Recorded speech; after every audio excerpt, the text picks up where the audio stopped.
नमस्कार मंडळी, आम्ही मालवणी या चॅनल आपले मनापासून स्वागत आहे। हे बघा, मस्त असं मी आपला 2 घास जास्त जातील असं टोमॅटोचं सार करून दाखवलेलं आहे। त्याचा टोमॅटोचं सार कसं केलेलं आहे ते आपण व्हिडिओ स्किप न करता पूर्ण पहा, तरच आपण ही रेसिपी पाहायला घेऊया। नमस्कार मंडळी, चला तर आज मी आपला मस्त अशी 2 घास जास्त जातील अशी टोमॅटोची कढी म्हणा किंवा टोमॅटोचं सार म्हणा करून दाखवणार आहे। त्यासाठी मी 5 टोमॅटो घेतले, छोटे असल्यामुळे 5 घेतलेले, मोठे असतील तर 2 घेतलात 3 घेतलात तरी चालून जातं। तुमच्या आवडीनुसार तुम्ही टोमॅटो कमी अधिक करू शकता। त्यासाठी आता हे टोमॅटो तर घेतलेले आहे, कांदा आपल्याला वाटपामध्ये घालायला लागणार आहे। फोडणीला पण 10-12 पाकळ्या अशा लसणाच्या घेतलेल्या आहेत। तर आता ही लाल बेडकी मिरचीचा वापर करून जे आपण मच्छीचं लालसार कसं करतो त्याचप्रमाणेच करायचं असतं। तर ह्याच्यामध्ये मी फक्त आता हे नाही घेतलेलं आहे, लसूण वगैरे भिजत घातलेले नाही, फक्त धणे, तिरफळ आणि लाल मिरची, बेडकी मिरची असते ना ती भिजत घातलेली आहे। आणि आपल्याला नाळाची एक सुकी वाटी असते ना, तिथे एक बाजूचा भाग आपण असा किसून घेतलेला आहे, सफेद भाग घेतलेला आहे फक्त, आणि हा किसून घेतलेला आहे एवढं आपल्याला। आणि ही जवळजवळ 10-15 लाल बेडकी मिरची, एका वाटीला तेवढं मिरची होऊन जाते, कारण टोमॅटो घालणार आहे ना, त्यामुळे आपल्याला मिरचीचं प्रमाण बरोबर होतं। नाहीतर टोमॅटो घातले नसते ना तर मिरचीचं प्रमाण कमी करायला पाहिजे। जर टोमॅटो नाही घातलं तर तिखट होऊन जातं, मग टोमॅटो घातलं तर आमटी तुमची थोडी गोडच होते, म्हणून 10-15 मिरचीचा वापर करायचा। आणि ह्यामध्ये मी आंबट कोकमा वगैरे वापरते कढीमध्ये थोडीशी, तर मी आता ह्यामध्ये सध्या कैऱ्या मिळतात त्या कैरीचा वापर करणार आहे। आणि फोडणीला आपल्याला कांदा, लसूण, कढीपत्ता ही फोडणीला द्यायचीच आहे। मीठ, मसाले वगैरे, कोथिंबीर, इतर वस्तू लागणारच आहे। तर त्याला आता आपण हे वाटून घेऊया आधी। ते बघा, आता ही आपण तिरफळ वगैरे सगळी मस्त अशी भिजत आलेली आहे, म्हणून पुन्हा दाखवते। हे बघा, आपण मच्छीच्या कढीत टाकतो तशी ही तिरफळ ती घेतलेली आहे। आपल्याला आता हे मिक्सरच्या भांड्यामध्ये मिरची, खोबरं वगैरे सर्व घालून घ्यायचं आहे। एक मोठा चमचा असतो ना तो मी ते धणे घेतलेले आहेत आणि 7-8 अशी ही तिरफळं घेतलेली आहे, त्यामध्ये मी घालून घेते। आता ह्यामध्ये आपण हे खोबरं घालून घेऊया। अर्धी वाटी खोबरं आहे, 10-15च्या वरती मिरच्या आहे, 7-8 तिरफळं, एक मोठा चमचा धणे। आता आपल्याला हाताबरोबर ह्याच्यामध्ये 2 छोटे असे टोमॅटो घालून घ्यायचे आहेत। हे बघा, यामध्ये आपण हे असे 2 टोमॅटो घालून घेतले। हा जो कांदा आहे ना, एक अख्खा बघा तो पण घालून घेतला आहे। थोडीशी हळद घालायची आपल्याला। हे बघा, यामध्ये हाताबरोबर अर्धा चमचा जायसारखी हळद वापरते। आणि आता आपल्याला हे मिक्सरमधून छान असं फिरवून घ्यायचं आहे। यामध्ये पाणी घालून आपल्याला फिरवून घ्यायचं आहे। आता हे मी पाणी घालून फिरवून घेते। हे बघा, आता आपलं छान वाटून झालं आहे। लसूण घालायला विसरलेलो, लसूण पण याच्यामध्ये बघा 10-12 पाकळ्या घातलेल्या आहे। हे पण छान असं गंधासारखं बारीक वाटून घेते अजून। आता आपलं झालेलं थोडं वाटून, पण अजून गंधासारखं बारीक वाटून घ्यायचं, तरच तुमचं टोमॅटोचं सार छान होतं। हे बघा, छान असं आता आपलं हे वाटून झालेलं आहे। टोमॅटो बारीक करायचा आहे, कांदा बारीक करायचा आहे, मग आपल्याला हे टोमॅटोचं सार फोडणीला घालून घ्यायचं। आता मी बाकीचे सगळं बारीक करून घेते आणि मग आपण फोडणीला घालायला घेऊया। हे बघा मंडळी, एक पळी तेल घालून घेतलं आहे आणि 1 चमचा, आणि थोडंसं जरासं याच्यामध्ये जरा मोहरी चांगली जास्त घातली ना तर चवीला कढी तुमची म्हणजे जे सार असतं ते चांगलं होतं। तर आता थोडीशी मोहरी ना तडतडू द्यायची, मग आपण लसूण घालून घेऊया। हे बघा, मोहरी छान तडतडायला लागली तसं आपल्यामध्ये हे बघा परत 10-12 लसणीच्या पाकळ्या घेतल्यात।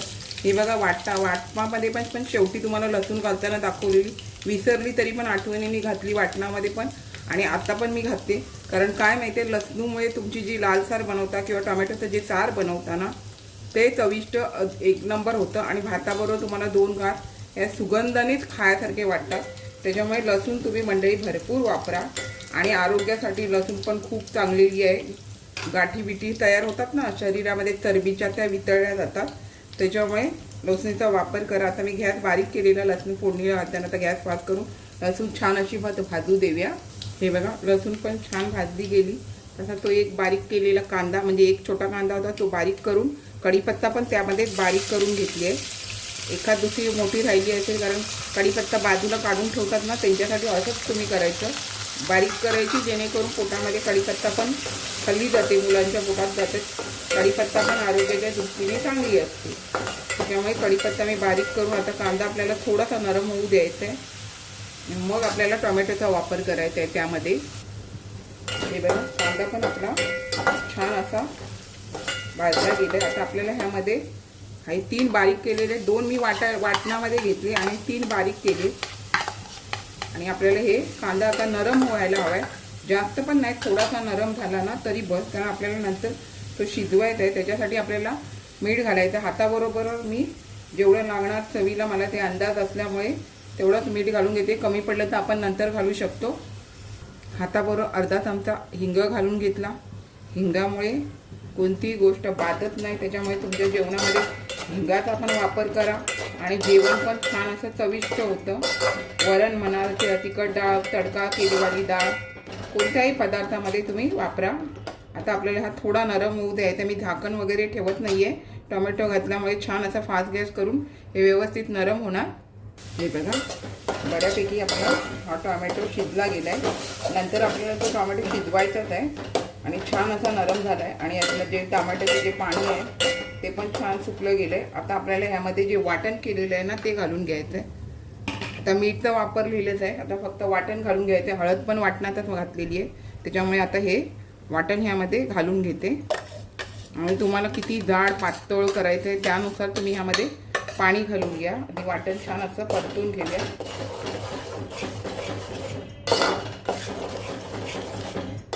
सुगंध एवढा भारी येतो आहे म्हणजे, आणि भाताबरोबर 2 घास जास्त जातील. तुम्ही जर ह्यामध्ये एखादा बटाटा वगैरे कापून टाकला ना तरी पण छान लागतो खायला. आता मी टाकत नाही आहे, आमची आई वगैरे टाकायची, मी पण कधी कधी टाकायची, पण आता टाकत नाही आहे. पण बटाटी वगैरे तुम्ही यामध्ये कापून टाकले ना तर ते बटाट्याला आंबट गोडपणा लागतो आणि बटाटी पण ती खायला खूप छान लागते.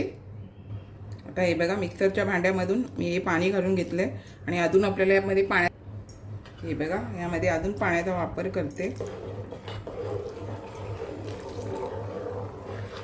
आता हे एवढंच बस झालं आणि शिजून ते थोडं अजून घट्ट होऊन जातं, जास्त पण पातळ बरं नाही.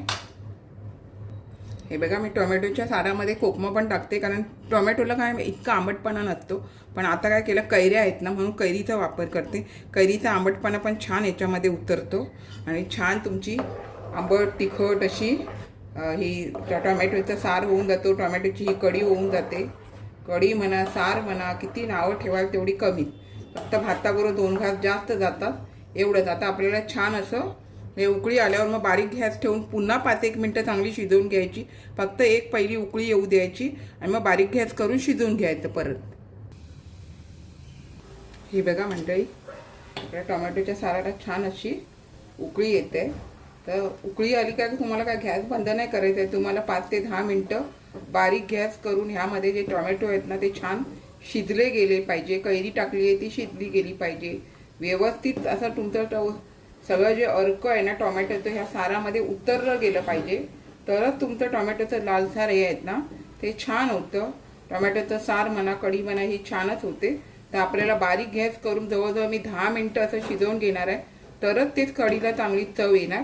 लगेच तुम्ही गॅस उकळी आली आणि बंद केला तर अजिबात चव लागणार नाही. त्याच्यामुळे टोमॅटोचा अर्क वगैरे ह्यामध्ये चांगला उतरला गेला पाहिजे. आता हा फास्ट गॅस आहे, तुम्ही बारीक गॅस करून 10 मिनटं बरोबर याला शिजवून घेते आणि मग आपण भेटू. हे बघा मंडळी छान असं आपलं बघा मी जवळजवळ 10 मिनटं असं तरी पण वरती येते. असं तुम्ही बारीक गॅस आणि बघा पाणी पण ह्यातलं किती आटलं गेलेलं आहे. म्हणजे एकदा उकळी आल्याच्या नंतर तुम्ही 10 मिनटं असं शिजवलात ना की यामध्ये टोमॅटोचा अर्क उतरून जातो. आता आपल्याला काय करायचं, ह्या स्टेजला गॅस बंद करून घ्यायचं आहे आणि भरपूर अशी कोथिंबीर घालून घ्यायची. भरपूर असेल तर घाला, नसेल तर कमी घातली तरी चालून जातं. आणि आपण पण अशा प्रकारे नक्की टोमॅटोचं सार करा. 1 नंबर. भाताबरोबर 2 घास जास्त जातील असं मी तुम्हाला टोमॅटोचं सार करून दाखवलेलं आहे मंडळी. आपण पण नक्की करा. हे बघा मंडळी छान असं मी आपणास टोमॅटोचं सार कैरीच्या फोडी घालून करून दाखवलेलं आहे. आंबट चिंबट 2 घास भाताबरोबर जास्त जातील असे अशाच नवनवीन रेसिपी किंवा इतर व्हिडिओसहित मी आपणास कायम भेटतच असते. आपण माझ्या चॅनलला लाईक, शेअर, सबस्क्राईब, हाईप करायला विसरू नका. चला तर आता इथेच थांबते. मस्त खा आणि स्वस्थ राहा. आपण माझे व्हिडिओ पूर्ण पाहता त्याबद्दल मनापासून खूप खूप धन्यवाद.